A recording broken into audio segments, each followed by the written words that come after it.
一路上布满尘埃，风雨过后谁还在？我们都在寂寞里取暖，对现实习惯无奈，却对感情为难。剩多少人能挣脱牵绊？我们都太孤单，不够勇敢，爱的茫然，爱的遗憾，让幸福走散，还庆幸自己很强悍。我们都怕承担，不够勇敢，能不能肆无忌惮？爱不过一次地狱天堂。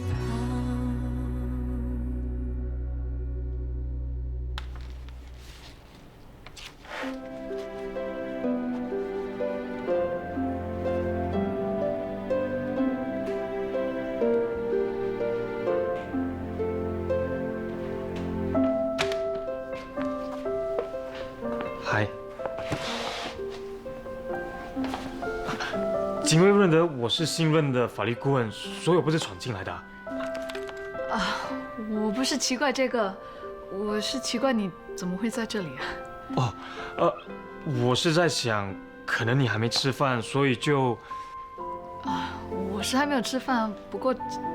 其实正业刚才跟我讲电话的时候跟我说的，我也刚好在想，你可能没吃饭，所以就来看看了。要不要一起吃饭？好吧，我收拾东西先。我在这里等。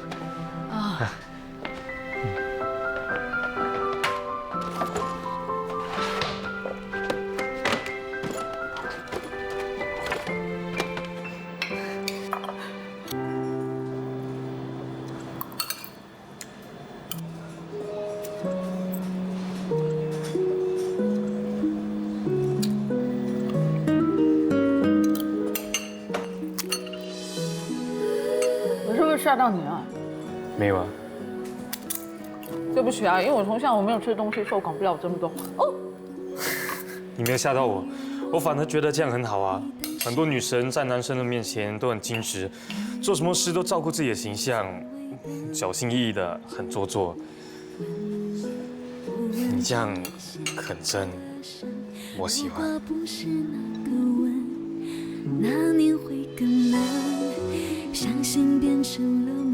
你怎么不吃啊？还是你吃过了？当然没有啊，我马上吃。不要。想念总是在夜里狂奔，特别像他着魔的眼神。好难得你一定很喜欢你工作吧？怎么说？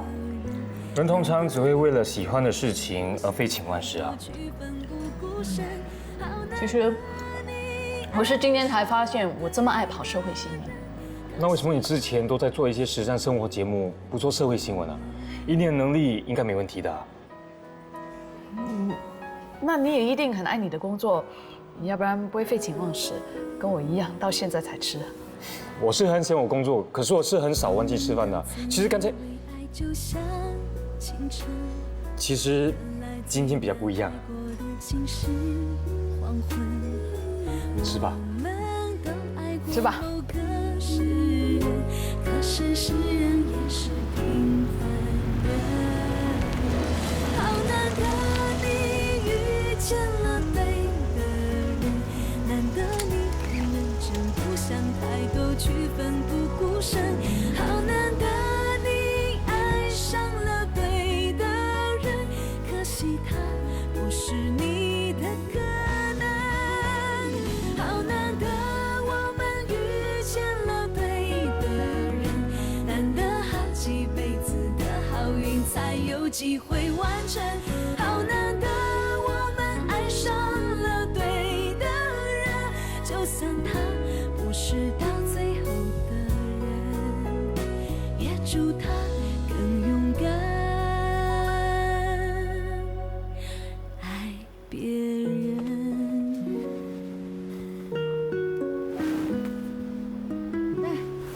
我们到了多久了？只是一下子。我看你睡得很熟，所以不忍心把你叫醒。反正我有时间嘛，我可以等的，慢慢的等，一直等下去。可是我不好意思浪费你的时间呢。不用不好意思，我很清楚我在做什么。我先上去了。好，谢谢你啊。晚安。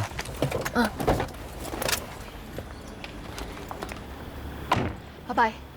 拜拜。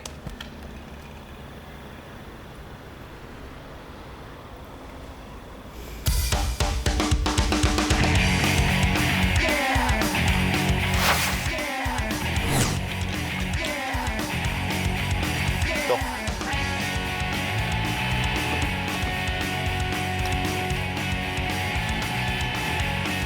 有人，嘿，你很久没来打球了。最近有了新工作嘛，要认真一点。我知道你加入了 Real TV 当记者，不像是你会做的事。人有很多面的吗？我也不知道，原来你有暴力倾向。你非要在这个时候挖苦我吗？我不是挖苦你，我们两个这么多年的朋友，我是关心你。既然是朋友，那你觉得我会有暴力倾向吗？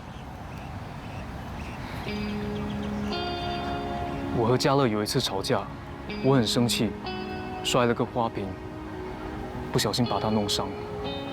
那时候我就发誓，我这辈子都不能伤害他，我要永远爱他，好好照顾他。那次之后，其实我们的感情是变得更坚定的。我也觉得你们两个的感情蛮稳定的，所以我一直想不通，为什么嘉乐要和你解除婚约，而且要在媒体面前说你有暴力倾向。我也搞不懂，可是我可以感觉得到，他是真心爱我的。他甚至愿意在结婚后放弃他最喜欢的演艺事业，就为了不让我夹在我妈跟他之间难做人。反正我真的不懂。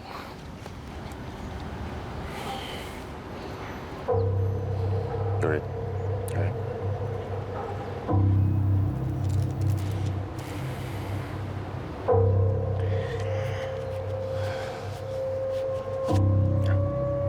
我们走。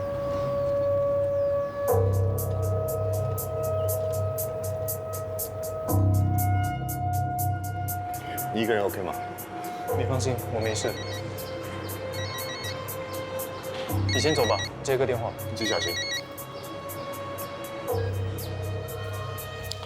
安卡，你来门口接我。OK， 来。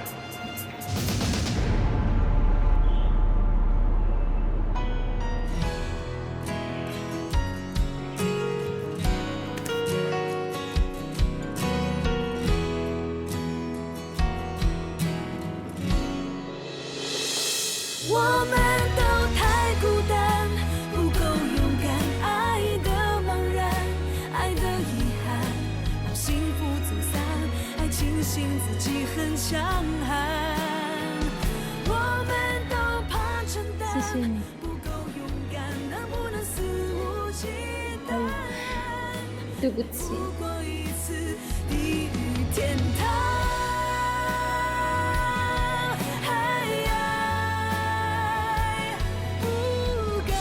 钱你已经拿了，我们就算正式结束了。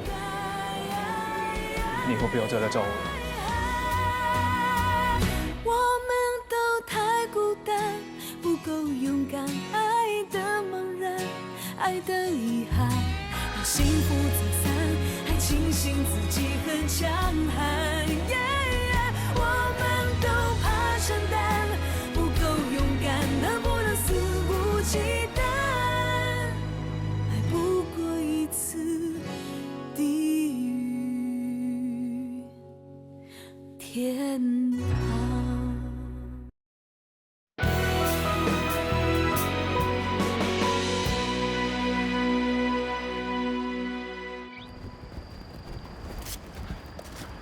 对不起，我迟到啦，我去买咖啡给你们喝。来，我们这样做对吗？他是因为信任我们，才愿意跟我们讲他嘉乐之间的故事。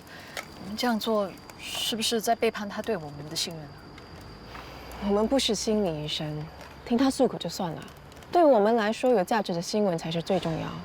如果不把你们会面的过程拍下，观众为什么要选择相信我们呢？我也觉得若琳说的对，人只相信亲眼看到的和亲耳听到的。时间快到了，小心点啊！小心点。紧张了。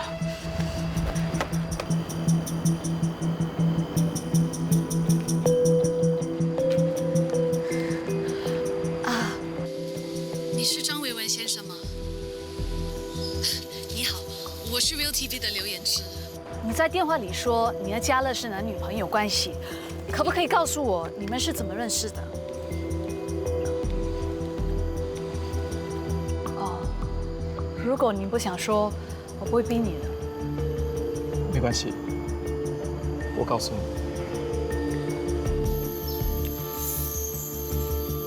我和嘉乐是在2年前合演连续剧的时候认识的。他在戏里饰演我的女朋友，可能是日久生情吧。我们很快就成为了情侣。可惜，快乐的时光真的很短。半年后，他就向我提出了分手。嘉乐，我是不会跟你分手的，我真的很爱你的。可我已经不爱你了。你不是不爱我，你只是更爱钱。是，我是爱钱，那有错吗？钱能给我保障，你能吗？你怎么变得这么爱慕虚荣？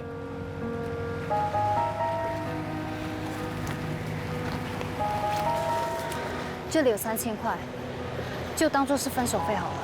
在何有人的眼里，我们的爱情值10万块，但是在你的眼里，却这么的廉价。我连10万块都没拿了，怎么可能会拿你的3000块？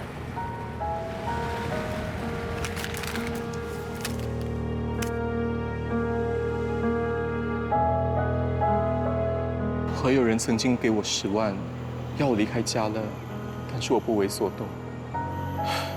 想不到后来，连嘉乐也想用钱来打发我，我的爱情就这样被3000块打败了。老大，有了这个独家报道，今晚的点击率一定创新高。新闻一出啊，张维文搞不好咸鱼翻身。一个男人为了一个女人，不仅失去爱情，也失去事业，观众一定会同情他的。可是看不出来他是一个痴情汉呢。看不出来，你眼光什么时候准过？我看你就很准啊。未必哦，你见到的不一定是真正的我，对不对，亲爱的？哦，不对，错。我觉得我们不应该播出这片段。我总觉得这个人有问题。有什么问题？只要点击率创新高，没问题，没问题。不过这毕竟是张维文的说法，孙嘉乐的说法也很重要啊。我们应该听双方面的说法，再整理出一个公平的报道。我们虽然同情张维文，不过不应该对孙嘉乐不公平吧？我也觉得孙嘉乐没有这么糟糕，我们是不是应该给他做个专题报道？新闻的查证要做得仔细，不能只靠一个消息来源。新闻的热度和爆炸性才是争取观众最重要的武器。我们可以先播出张维文的片段，然后找孙嘉乐做采访，最后让观众决定谁对谁错，谁是谁非，不就行了吗？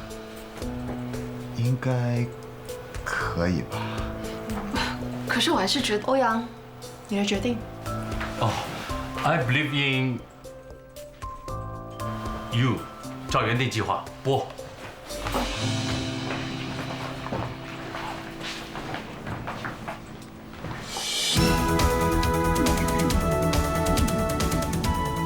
大家好，欢迎收看《放大新闻眼》。最近，新晋女艺人孙嘉乐解除婚约的新闻闹得沸沸扬扬，她过去的情史自然也成了话题。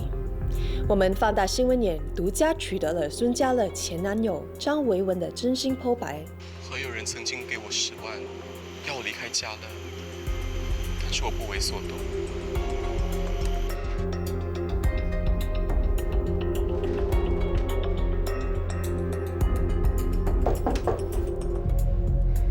进来。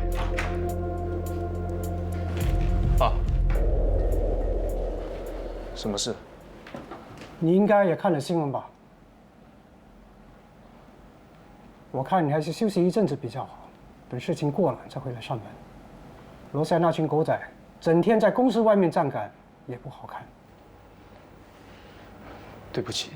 谁对谁错，我不理，尽快搞定这件事。我不想听到任何闲言闲语。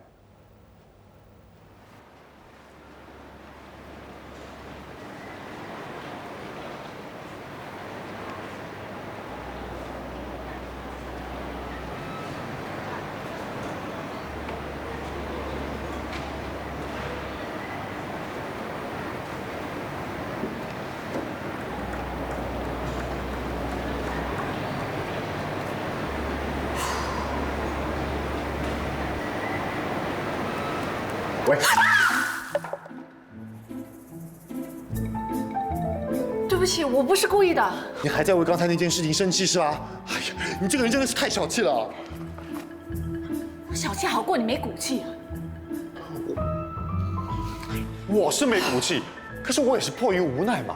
如果我不站在若琳那边啊，就等于把我还未开花结果的爱情判了死刑哎。所以你选择了爱情，放弃了正义。哎，绝对不是。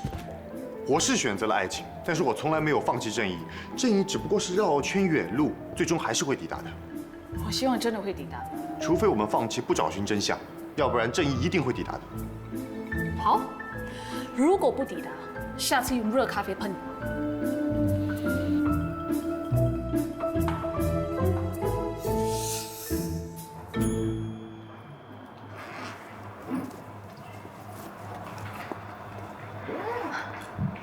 谢谢你啊，喝茶，谢谢。伯母啊，真的不好意思啊，我不想打扰你。不过我们实在找不到家乐，所以才来找你。请问你知道他在哪里吗？事情发生以后，他就没有回来过了，只打过电话来报平安，说他没事，叫我不要担心。那他有没有跟你提起解除婚约的事？我也是见了新闻才知道的。嘉乐以前不是这个样子的，他还没进娱乐圈以前很单纯。如果知道他现在会变成这个样子，当初我怎么样都不会让他进娱乐圈的。伯母，你先不要误会他，或许事情不是你想象的那样。现在最重要的是让他亲口说出来。是啊，真相只有当事人最清楚了，其他人说的你听听就算了。算了，如果他真的要找我解释，早就来了。他拖到现在都还没有出现，就表示他心虚。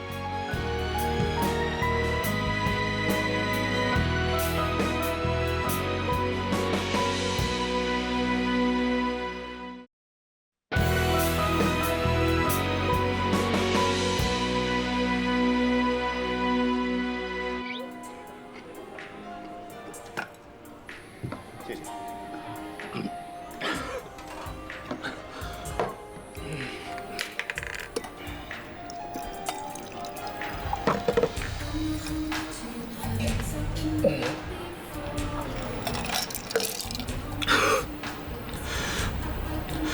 我这么爱他，他为什么要这样对我？喂，你不要喝啦，已经喝很多啦。我要喝，让我喝。让他喝，他多喝才会烂醉，烂醉第二天才会头痛，头痛呢才会知道喝酒逃避是无济于事的，啊？好，你喝。啊，来干。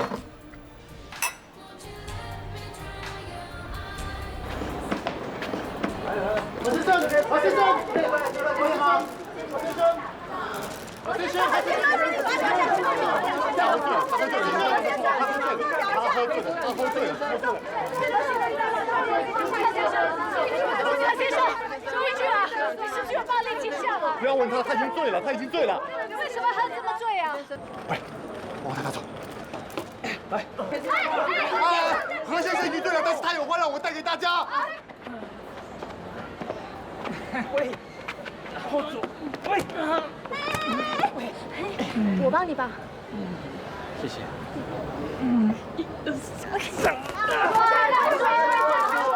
何有人先生让我转告大家，其实呢，他呢真的醉了。就是这个呀。另外，他还有话要我告诉大家，等他准备好，他会大大方方的面对大家。时间不早了，大家快点回去休息吧，拜拜。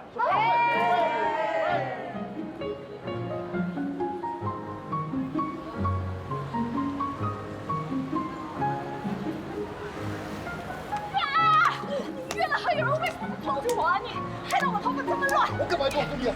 停！以你跟还有人的关系，一定知道很多。我不会因为工作而出卖朋友。那你所谓迟到的正义肯定抵达不到。那你找到那个孙家乐吗？你连孙家乐都没有找到，还谈什么正义啊？或许那个何有人真的给了那个张维文钱呢？那又怎样？可能是那个张维文勒索他呢。你不要老是因为有钱人就喜欢用钱来砸人。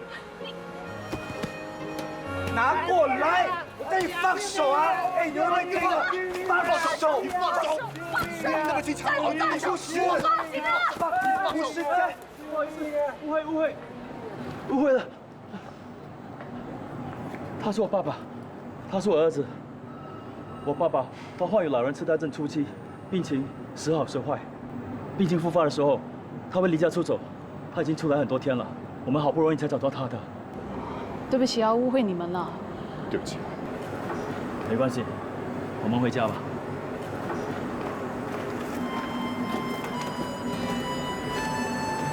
其实看事情真的不能只看表面。我们刚才就差点误会了那个年轻人。我们做记者工作也是一样，要为自己写的每一个字、每一段话负责，尽量对当事人公平。以我对友人的认识，他绝对没有暴力倾向，更不会用钱去砸人。我一定要帮他找到属于他的正义。你找你的，我找我的。哎，还有，我觉得那个张维文有问题，我们应该再去探望他。对，我也觉得他有问题。这次啊，我不会只注意他想告诉我们点什么，而是应该注意他不想告诉我们什么。分头行动。走吧。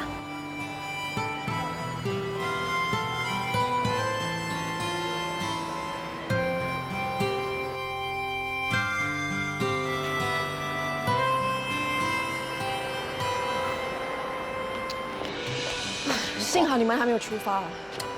Tommy 上了厕所。你想跟我们一起出发？我觉得言之说的话也不是完全没有道理。我们应该把事实的全部找出来，做出一个公允的报道。不愧是我看中的女人，你让我下定决心，一定要追到你。我不想听你追求史啊！你不要看他看上去很生气啊，其实他很开心的。女人呢需要赞美，男人呢需要崇拜。我只看到你对他的赞美，我没有看到他对你的崇拜。你会看到的。Sorry，抱歉。我们走吧，我要吐了。哎，我来帮你看。来，请。哇，我还是坐你旁边吧。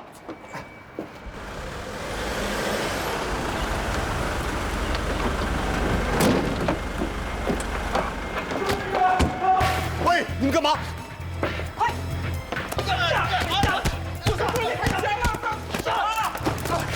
喂，小伟，别打了，再打我就报警了。小心点，不要乱说话，不然不是打几下而已。听到没有？走！为什么你被打？那是谁派来的吗？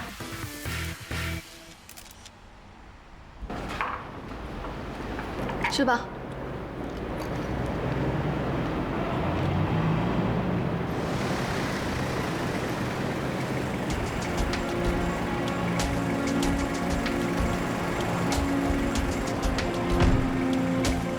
哎，先让他跟妈妈说话。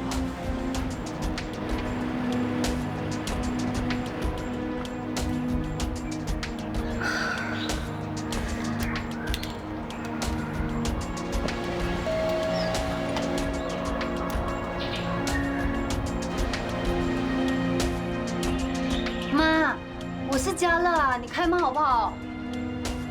妈，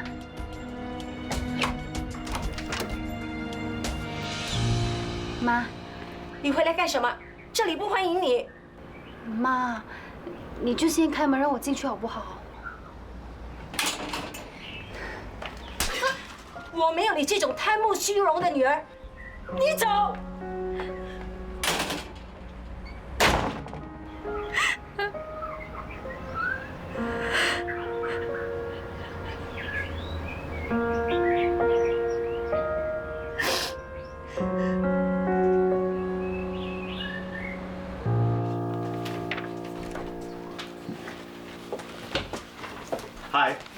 嗨，一点心意啊，谢谢你们，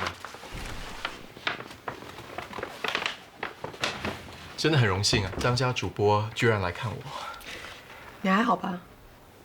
你们应该不会只是单纯的想问我好不好吧？那我直接跟你说了，我们想跟你做个访问。该说的，上次已经跟你们的记者说了，而且你们没有经过我的同意就偷拍，算是你们赚到了。我没有什么要说的了。我朋友的制作公司呢，最近在拍一部电视剧，如果你有兴趣的话，我可以推荐你去。但是条件是你接受我们的访问。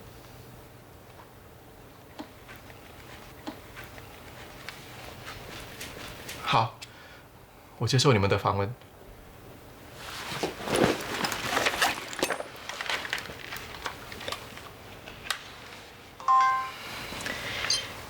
你知道那些打你的人的身份吗？我不知道，但是我猜是何友仁，因为打我的人叫我不要乱说话。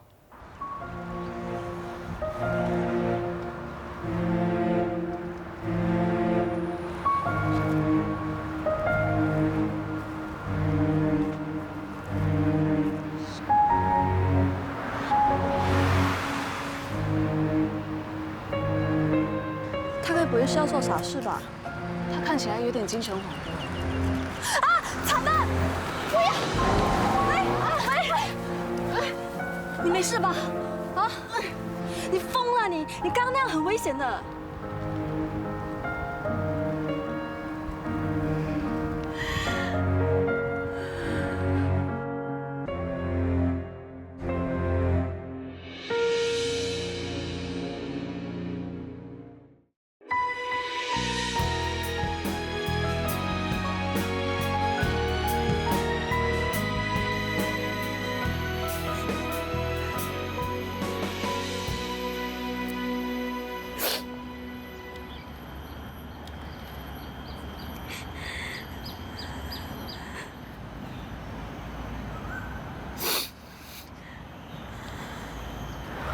哎呦，你到底还要哭多久啦？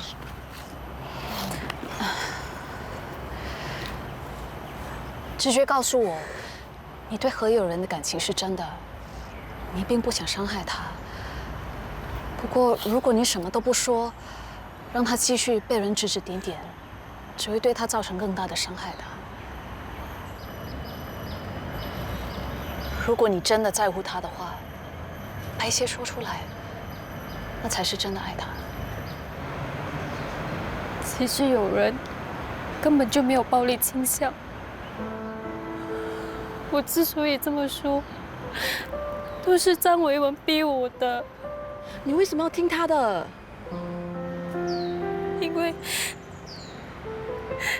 因为都怪我年轻不懂事。我在跟他拍拖的时候，拍了很多亲密照，所以他利用那些照片威胁你。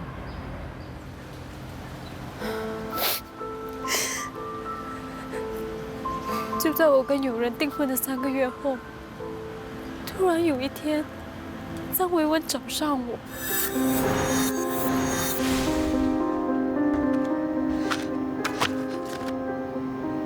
为什么还留着这些照片？我当初不是已经给过你一笔钱，你答应我会把它删除的吗？你可是我的摇钱树啊，我怎么可能把我的摇钱树砍倒呢？这人真的很过分。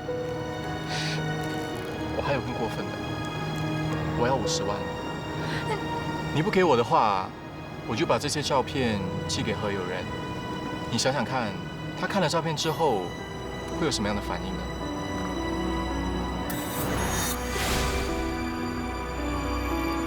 我给了他50万，他把硬盘和照片都还给我。我以为这事就告一段落，可万万没有想到，他居然拷贝了一份。过没多久，他又找上我。我当初不是已经给过你50万了吗？我要100万。我只是个电视台的新人，我的薪水不高，你是知道的。我哪有那么多钱？没钱就想办法啊。我没有办法。其实我已经帮你想好办法了，你去跟何友仁要吧。只要你开口，他肯定会给你的。如果你不去的话，我就把照片拿给他。我说过了，我宁可跟他解除婚约，也不会要他的钱。你1分钱也不会得到的。那不是更好吗？你就利用解除婚约跟他要一大笔钱，说他有暴力倾向，常常打你。疯了！有钱人最怕的就是丑闻了。为了杜绝丑闻，他们多少钱都肯拿出来的。可是他没有暴力倾向。你说有就有啊。你知道的，那些照片一旦被放上网，就会被人永远记得的。我是无所谓啊，但是我肯定何友仁每次看到照片，就会难过一次，被羞辱一次。你愿意让他受到这么大的伤害吗？那个张维文根本就是个人渣嘛！这都怪我不好，我应该一开始就报警的。可我担心事情被揭发后，除了影响我，还会影响友仁，所以一直没有报警。没想到，却造成友仁更大的伤害。你也是因为爱他，不想伤害他，才会这么做啊。那都是借口。说到底，都是因为我自私。我担心照片被揭发以后，会毁了我的前途。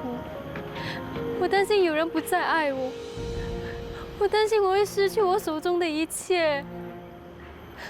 所以才会一而再、再而三的被张维文利用。你真的是很自私嘞！你人都是自私的动物嘛，我们常为了一时的自私而犯错。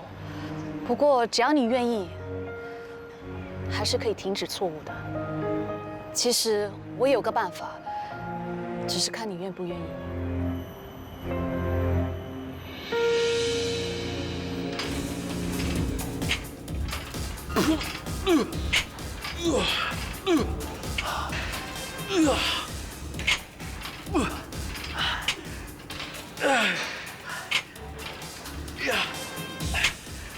哎，郑业啊，我真的没想到，你也顺顺利利挨了半个月了，哎呀，而且还做得不错，啊！我都说了嘛，我这个人啊，没什么缺点的，想做什么东西啊，也很少有做不到的。嘿嘿，你有必要这么骄傲的吗？我只是说你做得不错，没有说你做得很好。那真正做得好的呢，是言之。我原来以为他起码要有几个月的时间适应，哎，没想到他让我刮目相看呢。说起那个刘嫣之啊，他真的很难搞，做什么事情都不放弃。哎，你不知道，我刚加入他队的时候啊，他差点让我上天堂。你又知道他肯定让你上天堂，不是下地狱咩？要是下地狱的话，我一定拉你一起去。这你放心，哎，我亲爱的要是不去地狱啊，我是肯定不会去的。喂，你到底喜欢他什么啊？你不觉得他有一种特别的气质吗？照你这么一说，好像真的有哦。我刚见到他的时候啊，他长相真的太平凡了。可是和他相处久了，真的觉得他有一股特别的魅力。那就是一股温暖的感觉，让人不知不觉心就想跟着他定下来。不过，我还是喜欢若琳那种冷艳。你小心结冰哦，冷死啊，总比热死好。哦，那你有没有听过西风和太阳比赛的故事？一个人穿着外套，西风和太阳打赌，看谁能把他的外套先脱下来。哎，对了，这个故事呢，就是说，如果你遇到冷的人的时候，你一定把自己穿得紧紧，包得密密，对不对？只有遇到温暖的人，你才会敞开心房，把真正的自己展示出来。怪不得你每次见到言之啊，都表现得像个色狼。哎，色狼和花花公子是有区别的哦，色狼只是伤身，花花公子可是伤身又伤心啊。哎，那边有个美女，你认识吗？不认识。那个美女可是盯了我们好久了。我扫描了我头脑里所有的档案，不认识这个人，一定是认识你的。来，好好聊，好好聊。嘿，你还认得我吗？对不起啊，我真的不认识你。你太过分了！哎，小姐，哎，你看看，伤身又伤心啊！我都告诉你我不认识他了。你少来，花心就是花心了哦。哦，哎哦，想起来了，叫什么名？跟你什么关系？那个男人我见过。啊？走！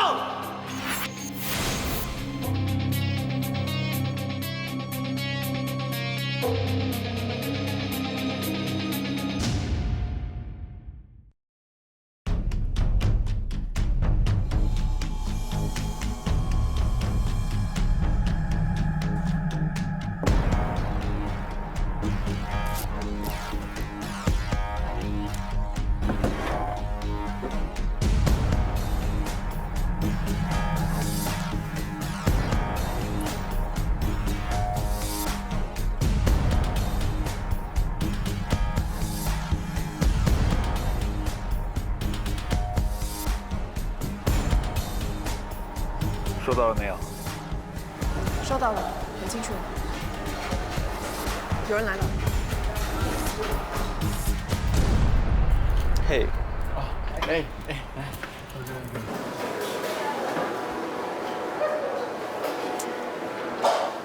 我们现在工作认真一点。你要我们帮你演戏，我们演了，你钱不给是想怎样？哎呀，我们都这么熟了，你们给我多几天的时间吧。你知道的啦，像我们这种临时演员的，收入那么少，你还要拖啊？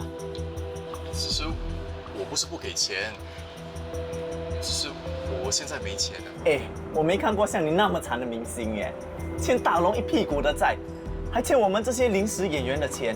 我知道了啊，很快就会有钱还你们了。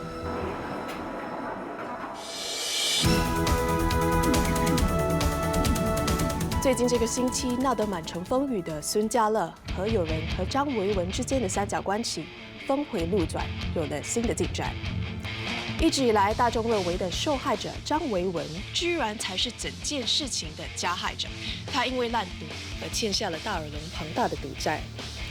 为了还债，他只好用以前和孙家乐谈恋爱时拍下的亲密照片威胁孙家乐，并且一次又一次地做出伤害孙家乐和何有人的事。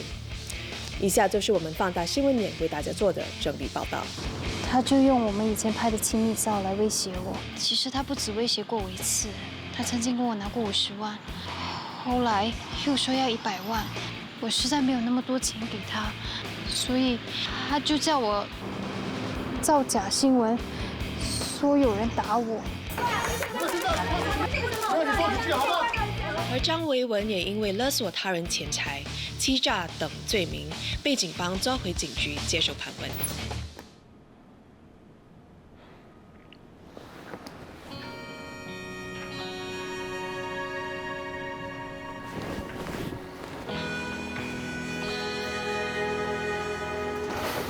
心很乱，不知道该怎么办。哎，有人啊，你想不想做小叮当啊？什么小叮当？网上在盛传大雄和小叮当的后续故事，说大雄在去世之前啊，和小叮当说：“小叮当啊，等我去世之后，你就搭乘时光机回到未来，回到属于你自己的生活吧。”过了不久，大雄真的去世了，小叮当也拿出了时光机，不过他选择了回到过去，去再一次认识大雄，再一次和大雄做好朋友。那如果你是小叮当呢？你会选择回到过去吗？再一次认识嘉乐，再一次和嘉乐谈恋爱，再一次和他一起经历甜蜜、痛苦、心酸、快乐，重新开始一次。其实人生嘛，本来遇到一个自己喜欢的，第一眼看到心就砰砰跳的就不容易。如果把你们两个这些不愉快的经历当做彼此珍惜的磨练，不就好了吗？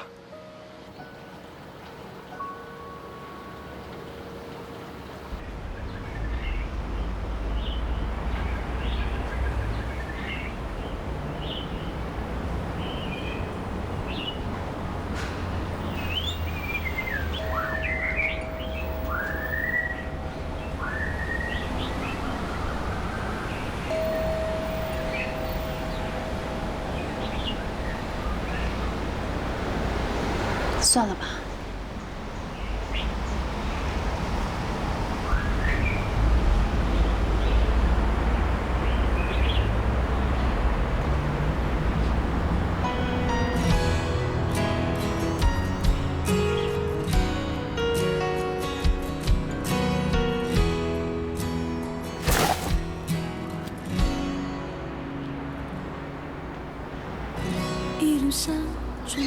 妈，嘉乐，对不起，妈妈没有相信你。是我不好，我应该跟你商量的。你是我最亲的人，我不应该连你也隐瞒的。你只是不想让我担心。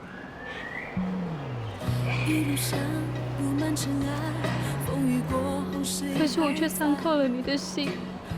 不会，我感到很骄傲。我的女儿还是当初的女儿，她没有变得贪慕虚荣，她还是那个傻傻笨笨，为了保护自己心爱的人，牺牲了或许你这辈子的最爱，真的值得吗？值得的。他不要我也没有关系了，只要他幸福就好了。没有你，他怎么会幸福呢？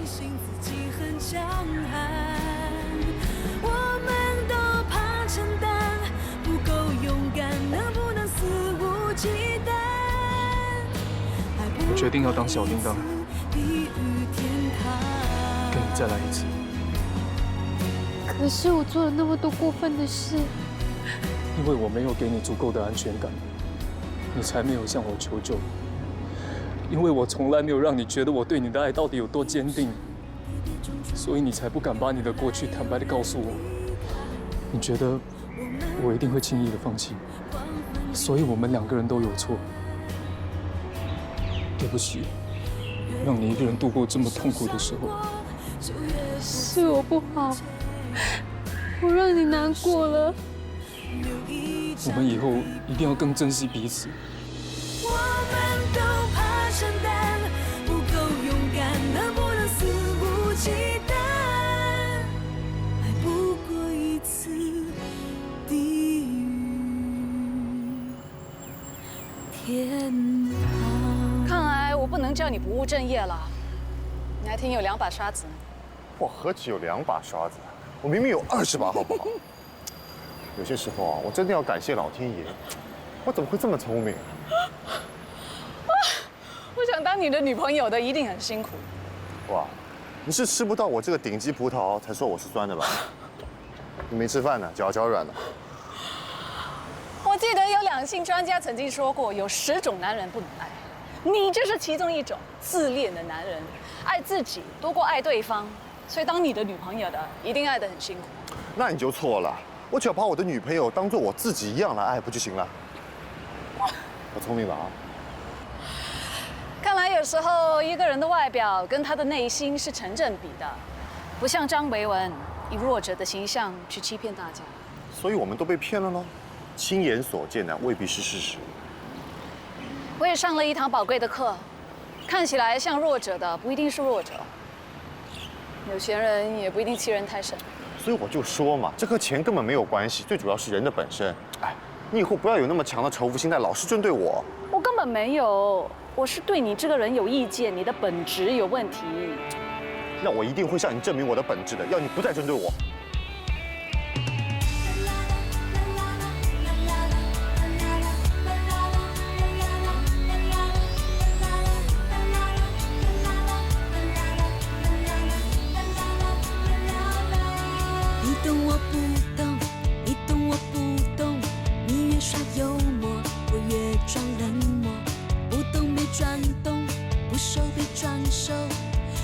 冲昏了头，你懂我不懂，我不是蛔虫，等你先自首，你才是小偷，等你先出手，就只有没有，没想到君子动口不动手，心有戚戚滴滴滴一口，意外惊喜起起起一波，好像一股电流轻轻点到了舌头。